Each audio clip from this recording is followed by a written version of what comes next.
bonsoir à tous les auditeurs et auditrices de la radio Mieux Parler FM et bienvenue dans notre bulletin d'information collecte créole pour ce vendredi 14 mars 2025. La première édition du festival afro-féministe Néguès Vaillant se déroule du 6 au 13 mars 2025 à Strasbourg, en France. Articulée autour du thème Féminisme décolonial, cette activité entend mettre en lumière et célébrer les voix et les actions des femmes afrodescendantes caraïbéennes dans un contexte décolonial. Louis Deneau Jean-François a été sacré lauréat de la deuxième édition du concours Jeune Peintre de Beaux-Arts Cap. Le jeune Louis Deneau a remporté haut la main cette compétition qui vise à découvrir les jeunes talents dans le domaine de la peinture.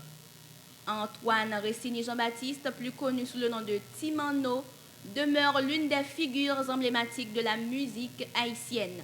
Né en juin 1953 et décédé prématurément en mai 1985 aux États-Unis, il a marqué l'histoire culturelle d'Haïti par son talent exceptionnel et son engagement profond envers les réalités sociales et politiques de son époque. Le jeune artiste haïtien Mervin Saint-Fleur a réalisé une magnifique illustration du footballeur brésilien Neymar Junior.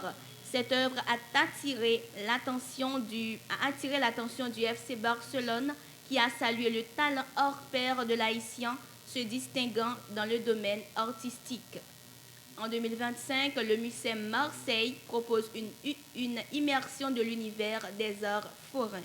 Clown, pitre, saltimbanque, la metteuse en scène Massa McCafe imagine une piste où se côtoient des ballets russes, un accolade de Niki Saint-Phal ainsi que des œuvres de Michael Barcelo, Saint-Fagal, Charlin Papelin et Colette.